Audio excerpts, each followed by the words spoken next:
Hello, Anomalous Sky here. Welcome. These days, one of the most prominent figures to come to the forefront of strange phenomena in the skies is Luis Elizondo.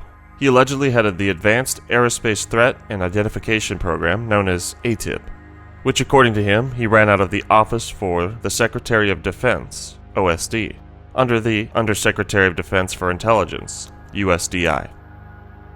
The ATIP program was started by Nevada Senator Harry Reid in 2007 and officially ended in 2012. However, many details about the program remain unknown. It had been marred by secrecy, and Luis Elizondo resigned in 2017 due to his frustrations with the opposition to the research. This is when he co-founded To the Stars Academy of Arts and Science with musician Tom DeLonge and other prominent former government officials. They were involved in official release of 3 videos taken by U.S. Navy pilots of anomalous objects tracked on different occasions in the coastal waters of the United States. One such event was known as the Tic Tac incident. We're going against the wind. The wind's 120 knots from the west. The whole thing, dude. What is interesting is that disclosure of reports of anomalous objects flying around military aircraft is nothing new. One of the pioneers of the phenomenon is Major Donald Keyhoe. He was an American Marine Corps naval aviator. After becoming a prominent pulp fiction writer in the 1920s and 1930s, he rose to national attention when he wrote an article and then later a book entitled The Flying Saucers Are Real. He thoroughly investigated many pilot reports of flying saucers and came to the conclusion that due to their reported shapes, flight maneuvers, and apparent speeds, that they used technology that was far ahead of anything that any country possessed. He also came to the conclusion that the governments of the world were trying to suppress the whole truth about the subject, so as not to cause a hysteria. Now why, the point really at issue here, it would seem, Major Keyhoe, is this. Why do you believe that the Air Force says that nothing is going on? Why do you believe that it's a fairly serious charge that I know you make. it is. You make the charge that the United States government is withholding from the people of the United States certain very important information. Why? What would their motive be for withholding that kind of information from us? Well, I'll answer that, but I would also like to show you some proof that they are withholding it.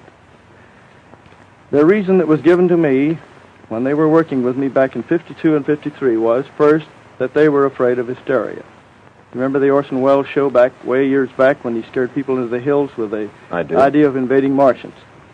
Then they were also afraid that it would upset organized religion. That was a smaller factor, but there was some fear of it. Later they were afraid that these accidents, when interceptors had chased these things and had been lost or had crashed, might be considered proof of hostility. This is an appearance he made in 1958 on The Mike Wallace Show, where the reporter grilled him on his claims. He stuck to his guns and provided some of the names of many pilots, who according to him are credible witnesses. The most important part is the weight of evidence from hundreds of competent people, and I'd like to name a few. Captain Richard Case, American Airlines; Captain C.S. Childs, Eastern Airlines; Captain T. Kravitz, TWA; Robert Dickus, TWA; Colonel Donald J. Blakesley, U.S. Air Force, a wing commander. I could go down the list of people who know what they're doing, and they're still on duty, they're still flying. Now at this point you might be thinking, sounds familiar. There are indeed many similarities to modern researchers, like Elizondo. They both had military backgrounds and extensive connections with officials in the Pentagon and different areas of government. They both seem to take it very seriously and parse their words very carefully to show to the public that there is indeed plenty of information that convinced them to the authenticity of the reports. Because of this, they both rose to prominence in major media. One element they both discuss are radar tracks of objects. Now you can imagine that if the early primitive radar systems that were used in the 40s and 50s were able to track objects traveling at impossible speeds, that modern radars would have much greater capabilities. Radar is similar to photography in that it is simply giving you a picture of what's in the sky. Elizondo said that he felt there was, quote, very compelling evidence we may not be alone. Keyhoe also made similar statements about the evidence he had obtained over the years of his research. He even went on to say that he believed that they, whatever their origins or intentions were, that they did not seem hostile and had been likely surveilling the Earth for 200 years or more. noting that, quote, their observations suddenly increased in 1947, following the series of A-bomb explosions in 1945. It seems like a logical conclusion.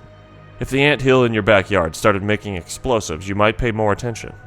This is one point where they do differ a bit in their narratives, which is that while Keyhoe acknowledged that some pilots went missing, presumed dead chasing some of the objects, that it was likely due to accidents, and that the phenomenon seemed that it didn't have hostility. There have been some accidents, Air Force pilots chasing these things.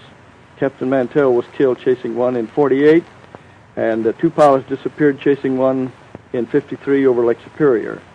But I think those were just accidents. Just accidents. Elizondo, on the other hand, has discussed the potential of the incidents to have national security implications.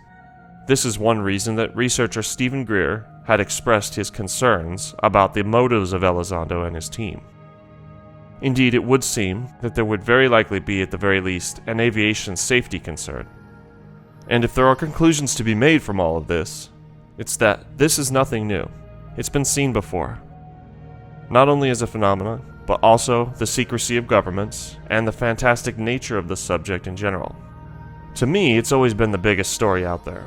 But I suppose that is the problem with it, is that it is out there. Check out our other videos, and also our other channel about strange mysteries. If you liked the video, show us. And if you aren't already, please subscribe. Thanks.